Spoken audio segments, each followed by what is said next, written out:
Docteur Aurélie Donzo, est-ce qu'on peut présenter un petit peu votre service? Oui, tout à fait. Donc, à Angers, donc, on accueille entre 20 et 25 internes de pédiatrie qui sont en cours de cursus. Et puis nous avons différentes unités fonctionnelles, l'unité de néonatologie, réanimation néonatale, l'unité de pédopsychiatrie, la pédiatrie générale, la neurologie pédiatrique, l'oncologie pédiatrique.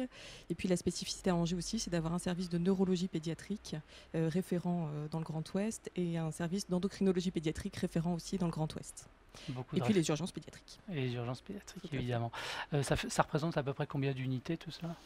Il y a à peu près 12 unités fonctionnelles en pédiatrie. D'accord, donc c'est un service qui est particulièrement bien fourni, quoi. Tout à fait. D'accord. Professeur François Garnier, donc vous êtes directeur du département de médecine générale. Pareil, est-ce qu'on peut présenter un petit peu votre département? Qu'est-ce qu'on peut en dire? Oui, on peut en dire Beaucoup de beaucoup de choses. choses. Hein, ouais, ouais, on peut en dire beaucoup de choses parce que le département de médecine générale, c'est évidemment pas les 8 nommés qui travaillent dans ce département à la faculté, mais c'est 330 mètres de stage répartis sur les 3 départements de la subdivision, la Sarthe, le Maine-et-Loire et la Mayenne, sur des distances qui sont en fait relativement peu importantes par rapport à Angers. Enfin, c'est jamais plus d'1 heure, 1 h 30 de voiture. C'est aussi Un un avantage. avantage certain pour les internes, mais qui généralement d'ailleurs décident de faire la majeure partie de leur internat dans une ville périphérique et qui viennent uniquement à la faculté pour les enseignements. D'accord. Ok. Oui, vous parliez d'énormément de maîtres de stage. C'est très important. Ça veut dire que les futurs internes auront aucune difficulté à trouver un stage? Non, non seulement aucune difficulté pour faire le stage obligatoire qu'on appelle le stage chez le praticien, et notre intention est plutôt de le positionner très tôt dans les études. Donc ils vont le faire très vite pour savoir ce que c'est très vite la médecine générale et s'ils ont réellement envie de s'orienter sur de la médecine ambulatoire ou s'ils préfèrent devenir médecin hospitalier, parce qu'il y a une part d'entre eux qui vont devenir médecins hospitaliers. Mhm. Vous parliez tout à l'heure de subdivision, c'est important, hein. Ça veut dire qu'il y a des partenariats qui existent entre le centre hospitalier universitaire d'Angers et les autres à côté. En particulier avec Nantes, bien sûr, mais pas seulement. C'est-à-dire qu'on a une entité sur la région ouest qui s'appelle Hugo et qui est en fait le regroupement de 6 facultés du Grand Ouest et qui nous a permis en particulier d'harmoniser la pédagogie en médecine générale sur les 6 facultés. D'ailleurs, et ce qui permet encore peut-être d'élargir encore le champ des possibilités pour les internes. Oui, qui peuvent évidemment aller faire des stages à l'extérieur. D'accord. Vous allez nous parler de votre expérience, Adrien. Donc, vous êtes interne en médecine spécialisée cardiologie. D'abord, vous venez d'où? Moi je viens de la région, moi je suis du Mans. D'accord. Et donc j'ai fait toutes mes études à Angers, donc mon externat et puis maintenant mon internat. Donc, il était logique que vous poursuiviez sur Angers? Bah oui, j'avais des attaches personnelles sur Angers, puis c'est une ville que j'ai découvert à mes 17 ans et que j'ai vraiment apprécié, donc j'ai décidé de rester ici. Ouais. D'accord. Alors, est-ce que vous pouvez nous parler un petit peu de votre spécialité, justement, la cardio? Ouais, donc la cardiologie, donc au CHU d'Angers, donc il y a surtout trois secteurs, on va dire. Donc il y a le secteur orienté urgence cardiaque et coronaropathie, donc c'est principalement les soins intensifs où on accueille 24 heures sur 24, 7 jours sur 7 des urgences cardiovasculaires, donc des infarctus, mais pas que. Il y a également donc le service, le centre de la douleur thoracique qui est rattaché à ce service de soins intensifs, où on accueille là encore des douleurs thoraciques adressées le plus souvent par les médecins généralistes. On a l'unité de rythmologie donc, qui s'intéresse donc plus à tout ce qui est troubles du rythme, implantation de pacemaker, ablation de troubles du rythme, donc qui fonctionne également tous les jours. Et on a une unité donc plus orientée cardiologie générale et valvulopathie, où là on s'intéresse plus à l'insuffisance cardiaque et aux problèmes valvulaires en général. Au niveau des stages, ça se passe comment? Je crois que vous en avez un qui est obligatoire, d'ailleurs. Alors, en fait, on a la maquette, c'est 5 stages en cardiologie D'accord. dans 2 CH différents. Donc, il en faut au moins 3 au CHU Ouais. et un dans un CH périphérique. Donc, nous, c'est principalement Le Mans, Saumur et Cholet. Il y a également Laval en terrain de stage. Ensuite, on a un stage obligatoire en exploration vasculaire, donc pour se former également à la médecine vasculaire, donc principalement au Doppler. Et on a donc 2 stages hors filière qui sont dédiés à principalement surtout la réanimation médicale et puis un stage plus libre pour se former dans une autre spécialité. D'accord. J'ai noté aussi qu'il y avait un domaine de pointe, c'est un équipement au niveau notamment de la radiologie. Est-ce que vous pouvez aussi nous en dire quelques mots? Oui, alors là récemment a ouvert donc la salle hybride, on appelle ça. Donc c'est une salle orientée pour la cardiologie interventionnelle qui permet de réaliser des procédures donc de chirurgie et de cardiologie interventionnelle. Donc c'est-à-dire des procédures où on va intervenir donc directement sur le patient, le plus souvent à l'aide donc d'un cardiologue et d'un chirurgien. Donc ce qu'on y fait surtout, c'est ce qu'on appelle les TAVI. Donc c'est les remplacements valvulaires par voie percutanée. Donc une procédure assez récente, hein. On en fait depuis 2009 au CHU d'Angers. Et donc cette salle nous permet d'avoir tout l'équipement et tout le matériel nécessaire pour la bonne procédure pour cette procédure. Voilà, un équipement de pointe. J'en profite pour faire aussi cet aparté. Si vous souhaitez poser des questions, intervenir dans cette émission qui se veut interactive, vous pouvez nous envoyer donc des questions via Twitter, hashtag adopte1puph ou par mail également, adopte1puph@gmail.com. Docteur Aurélie Donzo, on a parlé rapidement tout à l'heure de votre service. Vous accueillez combien d'internes à l'année? Alors actuellement, les promotions sont de 7 internes et D'accord. l'internat dure 4 ans. Donc on a entre 25 et 28 internes qui sont accueillis. Alors, en quoi consiste donc l'internat? Qu'est-ce Le qu'ils font? déroulement de l'internat, donc il y a un stage obligatoire en pédiatrie générale qui peut être fait soit au CHU d'Angers, soit le centre hospitalier du Mans est validant aussi. Parmi les 8 stages qui sont réalisés, un doit être réalisé dans un centre hospitalier périphérique et un dans un service de réanimation néonatale ou pédiatrique. Ça, ce sont les stages obligatoires. D'accord. Et puis, il y a aussi 2 stages dits hors filière, donc qui peuvent être réalisés dans le service de génétique, de radiologie pédiatrique ou de secteur adulte. Et puis après, les stages qui restent sont libres. D'accord. Et comment sont encadrés finalement les internes qui viennent vous voir? Alors en pédiatrie, ils sont souvent assez encadrés quand même, hein. Ça reste une discipline où on les encadre beaucoup. Alors bien sûr, il y a certains terrains de stage où après, au fur et à mesure de leur ancienneté, ils sont plus autonomes. Mais au début, c'est toujours un encadrement assez important. Voilà. D'accord, ok. On va parler également donc de la médecine générale avec le professeur François Garnier. Vous avez parlé un petit peu tout à l'heure de votre département. J'ai vu qu'il se mobilisait fortement depuis plusieurs années pour renforcer la qualité de la formation. Ça, c'est évidemment très important pour vous. On a une réflexion dans notre discipline depuis des années assez importante sur comment on fait pour enseigner la médecine générale à des étudiants.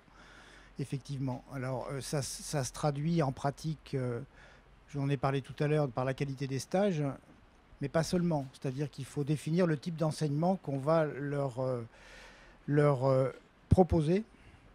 Et dans ce domaine-là, ça fait déjà un certain temps qu'on a mis à mal les cours magistraux et qu'on travaille uniquement dans ce qu'on appelle des groupes d'échange de pratiques, où ce sont les internes qui amènent les situations qu'ils souhaitent qu'on discute et qu'on décortique. C'est-à-dire que c'est un enseignement qui est très interactif, en petits groupes, qui nous prend beaucoup de temps, mais c'est comme ça qu'on peut évaluer l'acquisition des compétences de nos internes. Je m'excuse, on me parle en même temps, voilà pourquoi je suis arrêté. Effectivement, donc la formation, on l'a bien compris, c'est ce qu'il y a de plus important. Et il y a une vraie relation de confiance finalement qui se crée entre les internes et entre les professeurs. Vous construisez vos cours avec eux finalement, c'est ce que vous êtes en train de nous dire. Oui, tout à fait. Alors, on se heurte néanmoins à une question que n'ont pas généralement les autres disciplines, c'est que moi, dans mon département, j'ai 345 internes sur les 3 années. Ouais. C'est énorme, quoi. C'est une quantité de... Vraiment, c'est considérable. Il faut donc trouver des adaptations. Ouais. Et il faut, en fait, mettre des intermédiaires. C'est pour ça qu'on a aussi inventé un truc qui s'appelle le tutorat. Et il y a des médecins généralistes qui sont des enseignants, qui ne sont pas universitaires, généralement, qui sont déchargés d'enseignement et qui sont chargés d'assurer le tutorat de 6 internes. 2 de première année, 2 de deuxième année, 2 de troisième année. C'est-à-dire qu'ils les suivent de façon très individuelle, très personnalisée, mais avec des tâches pédagogiques qui sont bien identifiées à chaque fois, et un compte-rendu à la fin, au moment de la validation du DES. Leur avis compte énormément. Et visiblement, ça participe au succès puisque les internes sont nombreux donc à choisir médecine générale, on le disait tout à l'heure. On va regarder, il y a une question qui n'apparaît pas. J'écoute la question. Donc le diplôme universitaire d'oncohématologie pédiatrique est-il finalement accessible ici sur la ville d'Angers? Tout à fait. Il Oui. peut être accessible sur la ville d'Angers. D'accord. Alors, il est nécessaire pour ce diplôme, par contre, d'effectuer aussi un stage, c'est vivement recommandé. Et il faut le faire en oncologie ou hématologie adulte aussi pour le valider. Bien sûr, ici, le stage est validant pour le DIU. Et puis, souvent, la plupart des internes effectuent aussi un autre stage dans un autre centre universitaire, souvent sur Paris aussi. Et pour ça, c'est très facile. Enfin, on a facilement accès à ce qu'on appelle les interchus, c'est-à-dire des échanges entre étudiants ou la possibilité de faire des stages dans d'autres centres hospitaliers universitaires avec les échanges Hugo aussi dans le Grand Ouest. D'accord, donc aucune difficulté donc, à Les pouvoir internes faire. qui ont choisi cette voie-là n'ont pas rencontré du tout de difficultés. Non, non. Le stage d'ici étant déjà validant, pas de souci. Bon.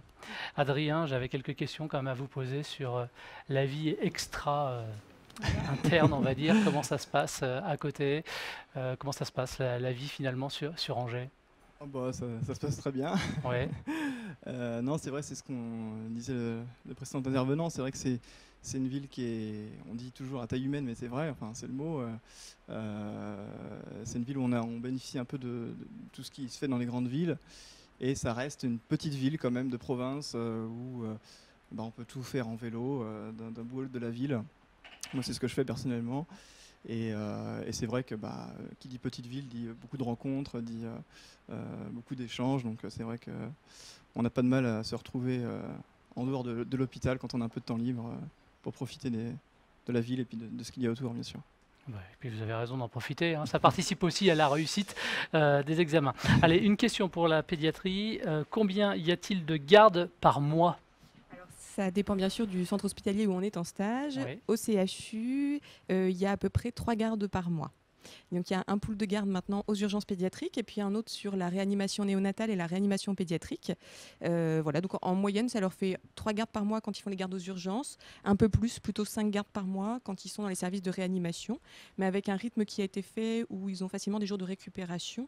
Et donc les internes nous disent que le rythme est tout à fait correct. D'accord, il y a des horaires Et particuliers, c'est des horaires C'est les horaires de habituels. garde habituels, Ouais. voilà, de 18h30 à 9h le lendemain matin pour les soirs et puis de 9h à 9h les week-ends. Donc logique, normal quoi. Le même, voilà, les D'accord, horaires ok. habituels. Là, tout à l'heure, Adrien nous parlait que c'était important finalement le bien-être aussi dans la ville. J'imagine que ça participe aussi au succès, à la mobilisation aussi de vos internes à l'intérieur même de vos services, qu'ils soient épanouis. Ah, c'est essentiel et je pense qu'on y est vigilant en tout cas. Voilà, quand on voit un interne qui va moins bien, on essaye vraiment d'y être vigilant. Mais je crois qu'il fait bon vivre à Angers et que globalement, il se porte bien. Voilà, et le docteur professeur Garnier parlait de ça aussi tout à l'heure finalement, l'épanouissement des internes, c'est ce qui participe à la réussite finalement. Oui, je pense qu'en pratique, après, ce qui est important, c'est... On voit bien comment il se fixe au fil de l'internat et comment il faut qu'il puisse... qu'on soit pas obligé de les balader, entre guillemets, sans arrêt, de stage en stage, et qu'ils puissent effectuer des maquettes qui soient un peu pensées, un peu réfléchies en termes d'acquisition de compétences, mais aussi en termes de projet personnel.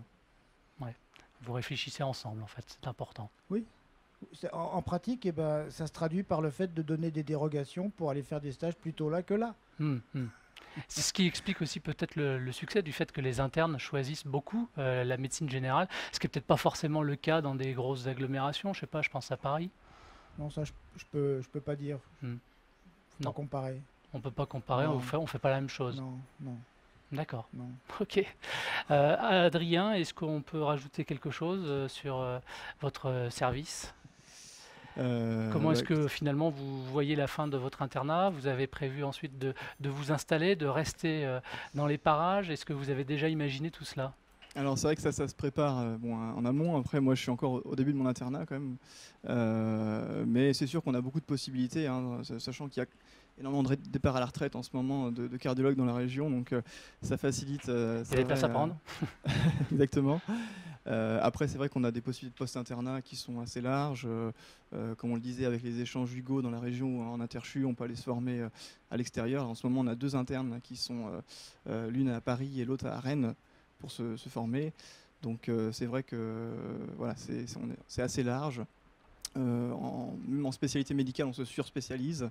Et le choix est assez large. Donc y a des possibilités, il n'y a pas de souci. Eh bien, on va vous souhaiter une bonne continuation.